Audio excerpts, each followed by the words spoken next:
नमस्कार, मनी गुरु के इस खास पेशकश में आप सभी का स्वागत है। मैं हूं स्वाति रायना। जब भी आप लोन लेने जाते हैं तो बैंक या फिर लेंडिंग इंस्टीट्यूशंस क्या देखते हैं? आपका क्रेडिट स्कोर। कितना क्रेडिट स्कोर है, आपने अपने लाइफ में कितने लोन लिए हैं या लोन की अदायगी आप कितने डिसिप्लिन के साथ करते हैं, उसके बेसिस पर आपको लोन अप्रूव किया जाता है। तो अच्छा क्रेडिट स्कोर कैसे रखें? क्रेडिट स्कोर किन वजहों से खराब होता है? खराब हुआ क्रेडिट स्कोर सुधारे कैसे? क्रेडिट स्कोर आप कैसे चेक कर सकते हैं? और कौन कौन सी ऐसी संस्थाएं हैं जो आपका क्रेडिट स्कोर चेक करती हैं? सिबिल रिपोर्ट जो होती है उसमें क्या क्या शामिल होता है? तमाम ऐसी बातें जो आपके भी दिमाग में घूम रही होंगी, उनका लेंगे आज जवाब। हमारे साथ है आज expert Vikas Puri, head west zone Complete Circle Consultants. Vikas, बहुत स्वागत करते हैं हम आपका मनी गुरु में आज। और बहुत ही इंपॉर्टेंट है उन लोगों के लिए जानना और समझना और बेसिकली अपने फाइनेंशियल लाइफ को हेल्दी रखना कि क्रेडिट स्कोर कितना है। इसलिए हम लोगों से पूछ रहे हैं और वो अपने आप से पूछे कि आपका स्कोर कितना है। क्रेडिट स्कोर आपके लिए जानना समझना ज़रूरी है। इसलिए बहुत ही शुरुआत में मैं आसान भाषा में आपसे जानना चाहती हूँ, जिन लोगों को शायद ज़्यादा जानकारी नहीं है या जो लोन लेने वाले हैं, उनके लिए आप ज़रा बताइए क्रेडिट स्कोर क्या होता है। तो क्रेडिट स्कोर कहाँ से आया, उससे उसकी शुरुआत करते हैं पहले कि बैंकिंग सिस्टम कैसे चलता है। छोटे निवेशकों का या बड़े निवेशकों का पैसा लेके वो डिपॉजिट्स में आता है और वो आगे एडवांसेस में in the form of loan लोगों को दिया जाता है। तो बैंक की जिम्मेदारी यहाँ पे नहीं खत्म हो जाती कि उन्होंने डिपॉजिट्स लिए और आगे लोन बांट दिए। वो लोन की रिकवरी और जिन्होंने लोन लिया है उनको उस लोन को सर्विस करना एक मॉरल रिस्पॉन्सिबिलिटी बन जाती है। बट यदि आप देखेंगे कि बहुत सारे बैंक्स एनपीएस दिखाते हैं या बहुत सारे केसेस में जिन्होंने लोन लिया है वो लोन चुकता नहीं करते किसी भी रीजन से, तो उसमें बैंक्स की जवाबदारी और बढ़ जाती है और इसलिए बैंक्स उसको सेफगार्ड करना चाहते हैं। तो वहां से शुरुआत हुई क्रेडिट ब्यूरो की, जो कि आरबीआई ने स्टार्ट किया था। और उसके बाद उसको 2004 में उन्होंने थोड़ा उसको फॉर्मल शेप दिया और एक प्राइवेट एजेंसीज को उन्होंने एक सॉर्ट ऑफ परमिशन दिया कि आप जो क्लाइंट्स लोन लेते हैं उनका डेटाबेस बैंक से लीजिए और उसमें जो लोग अपना लोन रीपे नहीं करते या विलफुल डिफॉल्टिंग करते हैं तो उनका उसमें डेटा में मेंशन कीजिए कि इन्होंने डिफॉल्ट किया है। ये इसकी बेसिक शुरुआत थी। फिर 2006 में उसका कमर्शियल यूज हुआ, यानी कि जो कंपनीज लोन लेती हैं या जो इंडिविजुअल्स लोन लेते हैं उनकी एक क्रेडिट हिस्ट्री का जो लेखा जोखा रखा जाएगा। तो ये जो क्रेडिट एजेंसीज हैं वो रखती हैं। और 2007 में स्कोर बेस्ड शुरू हुआ, विच मीन्स कि अब उनके पास एक मापदंड है कि 300 से लेके 900 पॉइंट्स। अगर मैं आपको थोड़ा सा बताऊं कि क्रेडिट एजेंसीज ब्यूरो एजेंसीज कौन कौन सी हैं, क्रेडिट ब्यूरो एजेंसीज, तो उसमें ब्रॉडली 4 एजेंसीज हैं, जैसे सिबिल हो गया, इक्विफैक्स हो गया, एक्सपीरियन हो गया और सीआरएफ हाईमार्क। तो ये 4 एजेंसीज हैं जो बैंक्स के साथ, फाइनेंशियल इंस्टीट्यूशंस या माइक्रो लेंडिंग कंपनीज हो गई, एनबीएफसीज हो गई, उनके साथ में मिलके ये लोग पूरा डेटाबेस मेंटेन करते हैं कि किसने कितना लोन लिया है या क्रेडिट कार्ड लिया है, ये पूरा उसकी डिटेल रखते हैं, क्रेडिट हिस्ट्री रखते हैं। अब यदि किसी का स्कोर 600 के नीचे है, अब ये स्कोर कहाँ से आता है कि आपने कितने लोन लिए, कितनी फ्रीक्वेंटली आप लोन लेते हैं, कितनी फ्रीक्वेंटली वो लोन रीपे कर देते हैं या कितना डिले करते हैं, तो उसके बेसिस पे वो एक स्कोर बनता है। तो यदि 600 से नीचे स्कोर है तो बहुत ही पुअर रेटिंग मानी जाती है उसको, और लोन अगली बार लोन मिलने के चांसेस लगभग नील हो जाते हैं। तो अलग अलग मापदंड हैं 600 से। बिल्कुल विकास बिल्कुल आप बता रहे हैं यहाँ पर स्टेप बाय स्टेप अगर हम इसको समझें। क्रेडिट स्कोर बेसिकली जो क्रेडिट हिस्ट्री है वो बताता है आपकी ग्राहकों की। आप कहीं पर लोन लेने जाते हैं तो बैंक देता है कि आपका क्रेडिट स्कोर कितना है। क्रेडिट स्कोर मतलब 3 अंक वाला एक संख्या होती है जिसको क्रेडिट स्कोर कहते हैं। और अभी हमारे देश में, जैसा विकास ने भी बताया, ट्रांस यूनियन सिबिल है, इक्विफैक्स है, एक्सपीरियन है, क्रिफ हाईमार्क है। ये 4 संस्था हैं, ऐसे ब्यूरो ऐसी जो आपकी क्रेडिट वर्दीनेस डिसाइड करती है। और जो तमाम बैंक्स हैं, फाइनेंशियल इंस्टीट्यूशंस हैं, वो इन तमाम जो ब्यूरो हैं उनसे क्रेडिट रिपोर्ट लेते हैं। और सबसे ज़्यादा फेमस इसमें जैसा विकास बता रहे थे, ट्रांस यूनियन सिबिल है, जो आप बहुत ही आम तौर पर सुनते होंगे कि आपका सिबिल स्कोर क्या है या सिबिल रिपोर्ट क्या है। तो वो यहीं से एक्चुअली नाम आया क्योंकि सिबिल इतना ज़्यादा फेमस है। मैं स्कोर की तरफ अब आऊँगी आपके पास विकास। जब कोई बैंक या लेंडिंग इंस्टीट्यूशन देख रहा होता है कि क्या ये जो कस्टमर मेरे पास आया है वो एक्चुअली लोन देने लायक है भी कि नहीं। जी, एक्चुअली बैंक के पास ये पावर है कहने की भाई आपके पास तो आपका जो क्रेडिट स्कोर है वो तो बहुत खराब है, हम आपको लोन क्यों दें, क्योंकि क्या आप हमारे लोन पे डिफॉल्ट कर दे कल को अगर, क्योंकि आपका क्रेडिट स्कोर बहुत खराब है। तो कौन सा क्रेडिट स्कोर बहुत ही खराब माना जाता है और कौन सा क्रेडिट स्कोर है जो एक्सीलेंट है, और अलग अलग उसके जो स्टेजेस हैं वो क्या है, वो मैं आपसे जानूंगी अब। सो 300 to 900 का एक बैंड है। सो एनीथिंग बिलो 600 तो बहुत ही बैड है। मतलब अगर किसी का क्रेडिट स्कोर सिबिल का 600 के नीचे है तो उसको लोन मिलने के चांसेस लगभग नील के बराबर होते हैं, अनटिल अनलेस वो एक्सप्लेन कर पाए कि हाँ ये हमारा 600 का जो मिनिमम स्कोर आपने हमें बताया है, इसमें जो डिफॉल्ट्स हुए, डिलेज हुए, वो किस वजह से हुए। सो कई बार सर्कमस्टेंशियल भी होता है कि किसी का जॉब लॉस हो गया था या किसी का बिजनेस कोलैप्स हुआ या किसी वजह से एक्सटर्नल फैक्टर्स की वजह से वो डिलेज हुई तो स्कोर उसका गिरता चला गया। तो इसलिए वो थोड़ा सा बैंक्स इवेल्युएट करते हैं कि क्या जेन्युइननेस रही होगी लोन डिफॉल्ट या डिले में। बट प्राइमा फेसी 600 के नीचे स्कोर होगा तो उसके चांसेस बहुत कम है। 600 से 649 के बीच में अगर स्कोर हुआ तो भी उसको पुअर माना जाता है। बट अगेन बैंक उसको रिव्यू करता है कि इतना स्लो स्कोर क्यों है, तो वो क्रेडिट हिस्ट्री जो है जो लोन अप्लाई करते हैं उसकी पूरी हिस्ट्री आ जाती है उसमें कि उन्होंने कब कब लोन लिया, कितने क्रेडिट कार्ड्स लिए, पर्सनल लोन लिया या हाउसिंग लोन लिया। सो 649 से के बाद 650 से 699 जो है वो एक मॉडरेट कैटेगरी हो गई जिसको लगभग लोन मिलने के चांसेस रहते हैं। और यदि किसी का स्कोर 700 के ऊपर है तो वो बहुत अच्छे स्कोर में आ जाता है। तो 700 के प्लस का टारगेट होना चाहिए हम सभी का कि हम 700 के नीचे ना जाएं।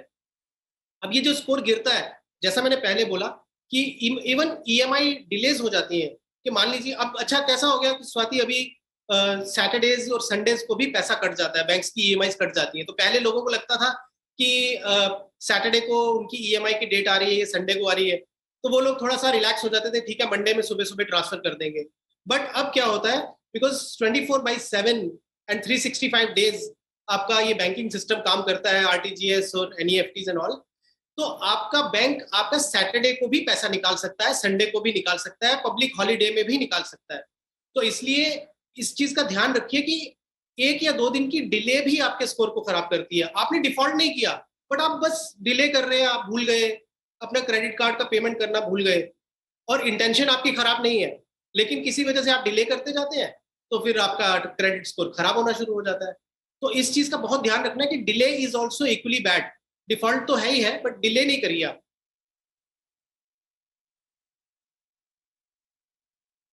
तो आप देख पा रहे हैं कि कौन सा क्रेडिट स्कोर अच्छा होता है, कौन सा क्रेडिट स्कोर खराब होता है, और आप आसानी से पता भी कर सकते हैं कि आपका क्रेडिट स्कोर कौन सा है। वो हम आपको तरीका भी बताएंगे कि कहाँ से आप अपना सिबिल स्कोर पता कर सकते हैं। बेसिकली आपको 700 टू 900 की रेंज में अगर आपका क्रेडिट स्कोर है तो आप मानिए कि आप लोन लेने के वर्दी हैं और बैंक फाइनेंशियल इंस्टीट्यूशन आपको आसानी से लोन देगा और उसके बहुत फ़ायदे भी हैं, वो भी हम समझेंगे कि क्रेडिट स्कोर अगर अच्छा होता है तो आपको क्या कुछ एडिशनल पर्क्स बेनिफिट्स मिलते हैं बैंक की तरफ से। लेकिन ये जानना भी ज़रूरी है विकास यहाँ पर कि हमारा जो क्रेडिट स्कोर होता है क्या वो सिर्फ बैंक्स के पास होता है या फिर और भी कई इंस्टीट्यूशंस हैं जिनके पास हमारा क्रेडिट स्कोर जाता है। तो कौन कौन से जगहें हैं, संस्था हैं जो किसी पर्टिकुलर व्यक्ति का क्रेडिट स्कोर चेक करती हैं? सो प्राइमा फेसी ये प्राइमरीली स्टार्ट तो बैंकिंग सिस्टम के लिए ही हुआ था। सो बैंक्स हो गए या लैंडिंग इंस्टीट्यूशंस हो गए जैसे एनबीएफसी हम जो बोलते हैं या माइक्रो फाइनेंस कंपनीज होती हैं, ये तो सॉर्ट ऑफ मैंडेटरी हो गया अभी हर एक कंपनीज का कि अपने कस्टमर्स का जो इनके पास लोन लेने आते हैं उसकी क्रेडिट हिस्ट्री को जाने। अब बहुत सारी कॉर्पोरेट्स भी आपकी क्रेडिट हिस्ट्री लेती हैं। तो अगर किसी को जॉब देनी है, अगर किसी को एम्प्लॉय रखना है किसी कंपनी ने, तो वो भी आजकल सिबिल का स्कोर चेक करती है कि उनके जो क्रेडिट हिस्ट्री है वो कितनी क्लीन है। तो वो एक व्यक्तित्व को भी झलकाता है कि ये व्यक्ति कितना पंचुअल है, समय पे ईएमआई सर्विस करता है या समय पे अपने क्रेडिट कार्ड बिल ऑनर करता है और डिफॉल्ट्स नहीं करता। तो बहुत सारी कंपनीज आज की तारीख में किसी नए एम्प्लॉय को रखना हो तो उनका भी सिबिल चेक करवाती हैं। और उसके बाद जैसे मैंने बोला बैंक्स हो गया या फाइनेंशियल इंस्टीट्यूशन या फिर इंश्योरेंस कंपनीज। तो इंश्योरेंस कंपनीज में कैसा होता है कि लोग अप्लाई करते हैं कि उनको इंश्योरेंस चाहिए और उनको एक सम अश्योर्ड चाहिए, रिस्क कवर चाहिए, और बहुत हाई रिस्क कवर के लिए अगर कोई आता है तो इंश्योरेंस कंपनीज भी उनका क्रेडिट स्कोर चेक करती हैं कि इन्होंने कोई डिफॉल्ट तो नहीं किए पीछे, किस इंटेंशन से ये इतना हाई रिस्क है। जी ओके तो बैंक हो गए, फाइनेंशियल इंस्टीट्यूशंस बेसिकली है, इंश्योरेंस कंपनियां जो आपका कोई कॉर्पोरेट्स या वर्क प्लेस भी चेक करती हैं आपका क्रेडिट स्कोर। तो इसका ध्यान रखिएगा कि क्रेडिट स्कोर आपका फिट और फाइन होना ज़रूरी है। क्रेडिट स्कोर जैसे आपने बोला कि आप ईएमआई पर माफ़ कीजिए वक्त पर ईएमआई भरते हैं, उस पर डिपेंड करता है आपका जो लोन हिस्ट्री है या जो आपकी लोन लाइफ है कितनी हेल्दी है, उस पर डिपेंड करता है। जैसे कई लोग हमसे पूछ रहे हैं कि क्या अगर हम बहुत ज़्यादा क्रेडिट कार्ड्स रखते हैं उससे भी हमारे क्रेडिट स्कोर पर इम्पैक्ट पड़ता है क्या? क्रेडिट कार्ड अप्लाई करने पे, क्रेडिट कार्ड लेने में जितने क्रेडिट कार्ड्स लेंगे लो स्कोर जो है वो नीचे गिरता है थोड़ा सा। हाउएवर अगर यही क्रेडिट कार्ड आप हर महीने जब कोई भी खरीदी करते हैं और उसका समय पे भुगतान कर देते हैं, कंप्लीट पेमेंट कर देते हैं, नॉट मिनिमम पेमेंट नहीं, पूरा का पूरा भुगतान कर देते हैं और आपकी क्रेडिट कार्ड पे आपकी आउटस्टैंडिंग 0 रहती है हर साइकिल में, तो उससे स्कोर अच्छा भी होता है। क्रेडिट कार्ड आपका स्कोर गिराता है जब आप अप्लाई करके या क्रेडिट कार्ड लेते हैं, इशू करवाते हैं। लेकिन अगर आप क्रेडिट कार्ड पे अपने बिल्स हो गए, आप फ्लाई करते हैं, एयर टिकट्स हो गए, जो भी आप खरीदते हैं उससे उसकी तुरंत पेमेंट कर देते हैं before the ending of payment cycle, तो क्रेडिट कार्ड की वजह से ही आपका स्कोर भी इंप्रूव होना शुरू हो जाता है। थोड़ा ट्रिकी है, लेकिन क्रेडिट कार्ड का सही इस्तेमाल करेंगे तो स्कोर इंप्रूव हो सकता है।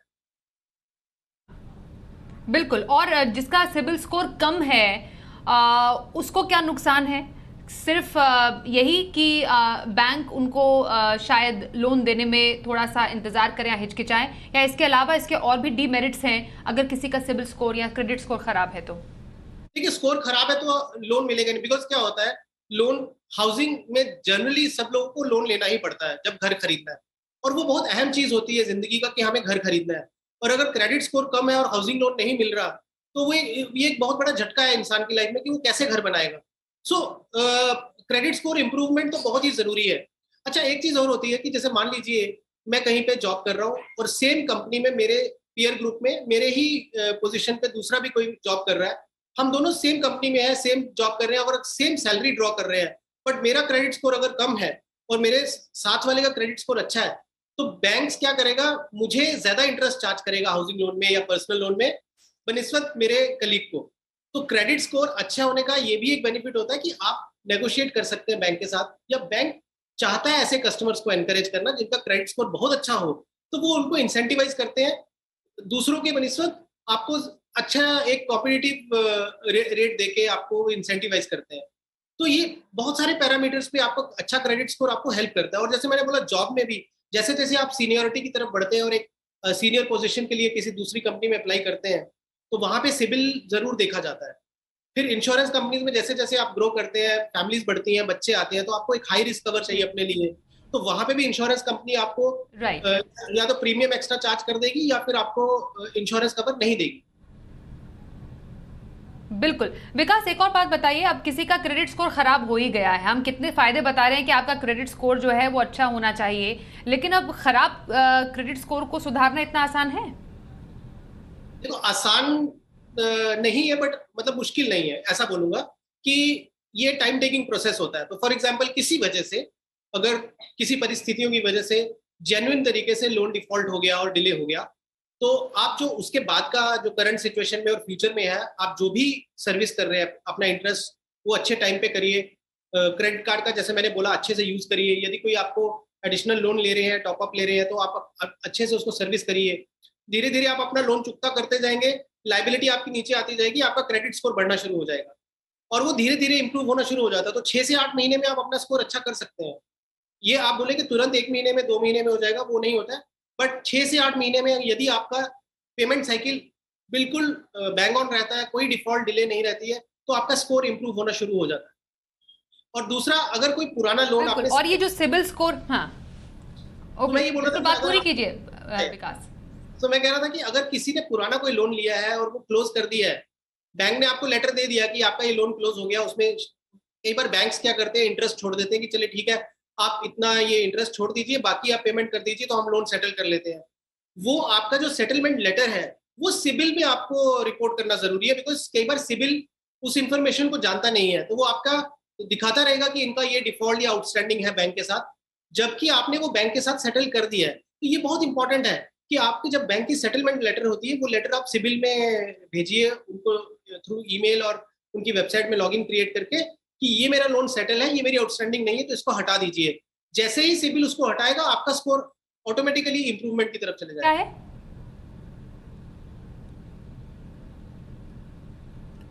अपना सिबिल रिपोर्ट चेक करने का तरीका क्या है? सो सिबिल जनरली सिबिल की वेबसाइट पे ही आप जाके चेक कर सकते हैं। साल में एक बार वो फ्री में आप चेक कर सकते हैं, बट यदि आपने दूसरी एजेंसीज होती हैं जिनसे आप लोन लेने की कोशिश करते हैं, तो वो लोग भी आपका सिबिल डाउनलोड करते हैं, तो शायद आपको वो फ्री में ना हो। एक नॉमिनल 500 रुपए की जो साल की फीस होती है वो देके आप अपना सिबिल स्कोर चेक कर सकते हैं। आइए शो में पहले कॉलर से बात करते हैं। हमारे साथ गुरुग्राम से सुरेंद्र कुमार है। सुरेंद्र जी, स्वागत करते हैं हम आपका शो में। आप अपने निवेश से जुड़ा सवाल हमारे एक्सपर्ट से जानना चाह रहे थे, क्या जानना चाह रहे हैं? Thank you ma'am. एक्चुअली मैंने पोर्टफोलियो शेयर किया जिसमें मैंने इन्वेस्ट करने का प्लान बनाया जून से। सो एक्चुअली मेरे पोर्टफोलियो पॉइंट ऑफ व्यू से एक सजेशन चाहिए कि is it okay to proceed with this portfolio, या इसमें कुछ चेंज करने की रिक्वायरमेंट है। एंड मेरे को एक्चुअली इन्वेस्टमेंट 2 वे में करना है। One is the lump sum amount and second is SIP form में। सो उसके लिए गाइडेंस थी कि लंप सम को स्कैटर कैसे करना है, और एसआईपी जो मैंने इन्वेस्ट किया है उसका एक टारगेट मैंने लिया है जो मैंने ऑलरेडी शेयर किया हुआ है। So is it possible to achieve that target with that SIP, और I have to change something in to this? 6 fund आपके पास है सुरेंद्र जी, और Yes, ma'am. हर फंड में 20,000 रुपए का आपका इन्वेस्टमेंट है। अराउंड 1,20,000 आप ऑलरेडी इन्वेस्ट कर रहे हैं। आपने Yes, लिखा है ma'am. कि 10 साल में आपको 2 करोड़ चाहिए, तो 2 करोड़ तो आपके Yes. आसानी से बन जाएंगे। हाँ, मिनिमम मैंने टारगेट लिया है, एटलीस्ट मिनिमम। अच्छा, कोई खास वजह 10 साल के बाद ये इस रकम की, और इस टारगेट को बढ़ा सकते हैं आप आसानी से, क्योंकि आप हाँ ऑलरेडी हाँ अच्छा हाँ निवेश हाँ कर रहे बिल्कुल हैं। करेक्ट है। नहीं, अब मैंने अभी स्टार्ट किया है एक्चुअली में, इट्स लॉन्ग किस लिए? अभी जून से स्टार्ट किया, इसलिए मैंने एक्चुअली में पोर्टफोलियो पॉइंट ऑफ व्यू से अच्छा। गाइडेंस दिए कि जो म्यूचुअल फंड सेलेक्ट किए मैं, so those are in the right direction, और I have to change my portfolio somewhere to align the target. Okay, तो ये जो आपको लमसम इन्वेस्टमेंट करनी है, अराउंड 10 लाख रुपीस आप कह रहे हैं जो आप इन्वेस्ट करना चाह रहे हैं, इधर लमसम और थ्रू एसआईपी ऑल्सो। आप का कोई गोल है जिसके लिए आप ये चाह रहे हैं? कोई रिटायरमेंट प्लानिंग हो, या फिर कोई पर्टिकुलर गोल जिसके लिए आपको उस रकम की जरूरत है? It's a wealth creation only for multiple purpose, including Okay. Retirement is one of them. Okay fine. Wealth creation, retirement planning के लिए निवेश विकास ये कर रहे हैं। ऑलरेडी इनका 1,20,000 का निवेश है, जिसमें आसानी से 10 साल में ये 2 करोड़ इकट्ठा कर पाएंगे। इनफैक्ट 2 करोड़ से ज़्यादा की ही रकम ये बना पा रहे हैं। तो क्या आप इन्हें अभी सजेस्ट करेंगे, क्योंकि keeping in mind market volatility, अभी लमसम निवेश करना सही है, या फिर स्टैगर्ड वे में धीरे धीरे करके ये इन्वेस्ट करे अगले कुछ महीनों में, जो इनके लिए शायद बेनिफिशियल रहेगा? और कौन से फंड्स में, इनफैक्ट इनके ऑलरेडी फंड्स है जो हम दर्शकों को दिखा भी रहे, जिसमें इनका इन्वेस्टमेंट जारी है? तो कॉन्ग्रेचुलेशन सुरेंद्र जी, आप 1,20,000 का जो मंथली एसआईपी कर रहे हैं, it's a very decent amount. और आपका जो टारगेट 10 साल में आप चाहते हैं 2 करोड़ का, वो उससे पहले भी पूरा हो सकता है। और अगर 12% की दर से लेंगे तो 2 करोड़ 75 लाख के आसपास आपका ये बनता हुआ नजर आ रहा है। हालांकि आपने 10 लाख जो लमसम बोला, अगर क्या होता है कि मार्केट के पीक साइकिल में अगर आप लमसम करना चाहते हैं तो वहां पे आपको एसटीपी रूट से जाना चाहिए। बट क्योंकि मार्केट ऑलरेडी करेक्टेड है, अभी अगर आप हम निफ्टी में रिलायंस को या 1-2 स्टॉक्स को साइड पे कर दे, तो निफ्टी में बहुत सारे स्टॉक्स आपके 25-30-40% करेक्ट हुए हैं।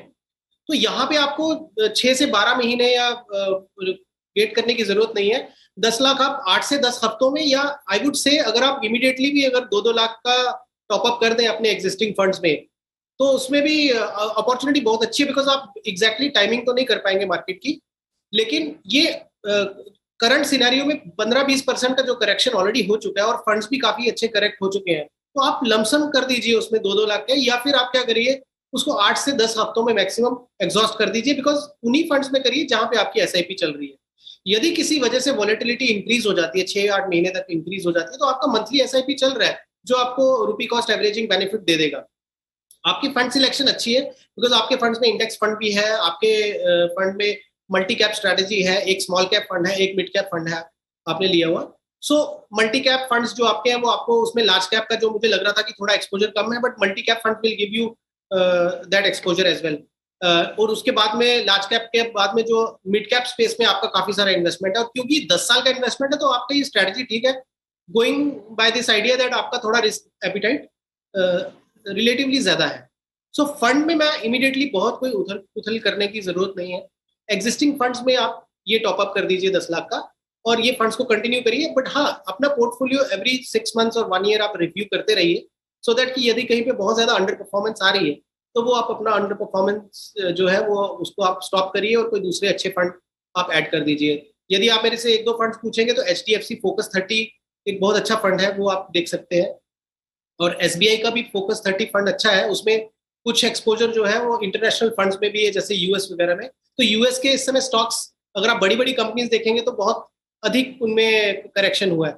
सो एक अच्छे 2 ऑप्शंस हैं जो आप एक फोकस फंड स्ट्रेटजी ऐड कर सकते हैं अपने पोर्टफोलियो। ओके, ये तो सुरेंद्र जी को सलाह हुई। नागेंद्र नाथ इस वक्त हमारे साथ पश्चिम बंगाल से, एक और कॉलर, उनसे भी बात करते हैं। नागेंद्र जी, स्वागत करते हैं। क्या सवाल जानना चाह रहे हैं हमारे एक्सपर्ट से? हाँ, नमस्कार, गुड इवनिंग। नमस्कार। हेलो। हाँ, ये जैसे मैंने अपना सुन पा रहे हैं भेजा है सब डिटेल लिख के। हेलो। बिल्कुल।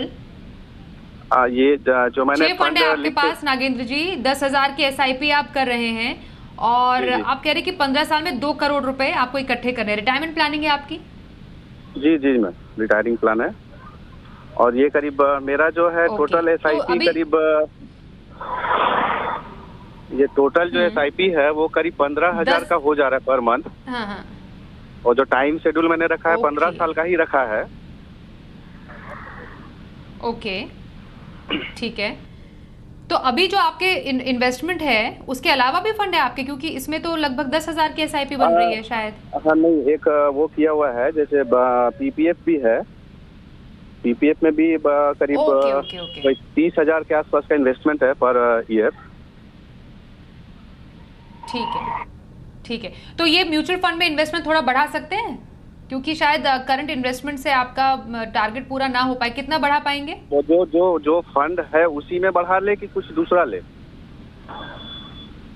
नहीं, आप अगर बढ़ाने, अभी तो एक्सपर्ट बताएंगे, लेकिन कितना बढ़ा सकते हैं उसके बाद में फिर एक्सपर्ट से बात कराऊंगी आपकी। वही करीब 4 से 5 और बढ़ा सकते हैं, 4 से 5 हज़ार के आसपास। ओके, ठीक है विकास जी, 4 से 5 हजार रुपए अपनी मौजूदा SIP में और बढ़ा सकते हैं। टोटल 15,000 की SIP कर सकते हैं। अभी 10,000 की SIP है, और अभी PPF जो इनका फिक्स्ड इनकम इन्वेस्टमेंट है उसमें अराउंड ये कह रहे हैं कि उसको मिलाकर फिलहाल अभी 15,000 बन रहे हैं, पर only mutual fund it's 10,000 rupees.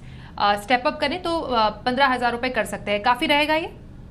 तो देखिए, अगर ये अभी 10,000 की SIP कर रहे हैं तो 15 साल में रफली 15% की भी अगर ग्रोथ से करेंगे तो 70-80 लाख इनका वहां बनेगा। फिर इन्होंने जैसे बताया कि PPF वो सब कुछ मिला के, और यदि 15,000 की SIP मैं लेता हूँ तो 1.5 करोड़ के आसपास इनका कॉर्पस बनेगा, तो भी इनको 40-50 लाख का शॉर्टफॉल पड़ता है। बट यदि आप एक चीज कर सकते हैं नागेंद्र जी, या तो आप अपना अवधि जो है वो 18-19 साल की कर दीजिए, या फिर आपने जैसे बताया कि आप 4-5 हजार से बढ़ा सकते हैं। तो मान लीजिए 15,000 का आप SIP कर रहे हैं और 5,000 का SIP और बढ़ा सकते हैं तो 20,000 हो गया। तो 20,000 की SIP प्लस अगर आप PPF कर रहे हैं तो फिर आपका टारगेट अचीव हो सकता है। ओके, तो ये अचीवेबल टारगेट है। जैसा नागेंद्र जी से भी बातचीत हुई, वो अपनी SIP को स्टेप अप कर सकते हैं और आसानी से नागेंद्र जी आप अपने इस गोल को पूरा कर सकते हैं। एग्जिस्टिंग फंड्स हमारे एज पर आर एक्सपर्ट आपके ठीक हैं। अच्छा, एक और बात विकास जी, सेम ही फंड्स में अपनी SIP बढ़ाए ना? जी, इनके फंड सिलेक्शन बहुत अच्छा है और आप कंटिन्यू करिए, बिकॉज आपके फंड्स में लगभग पूरा एक्सपोजर आ जाता है मार्केट का। ओके, चलिए नागेंद्र जी को सलाह मिल गई है और बहुत धन्यवाद करेंगे विकास जी आपका भी, आप हमारे साथ मनी गुरु में आज शामिल हुए। आज के शो में बस इतना ही, पर आप भी हमसे पूछना चाहते हैं सवाल तो बेहद आसान तरीका है। व्हाट्सएप हमें कीजिए अपना सवाल, पूरा नाम लिखिएगा, अपना फोन नंबर भी लिखिएगा, अपनी इन्वेस्टमेंट डिटेल्स देकर आप हमें ईमेल भी कर सकते हैं। जो डिटेल्स आपके सामने है, जरूर हमसे सवाल पूछे, अगले शो में हम आपका सवाल जरूर शामिल करेंगे। फिलहाल इस शो में बस इतना ही, नमस्कार।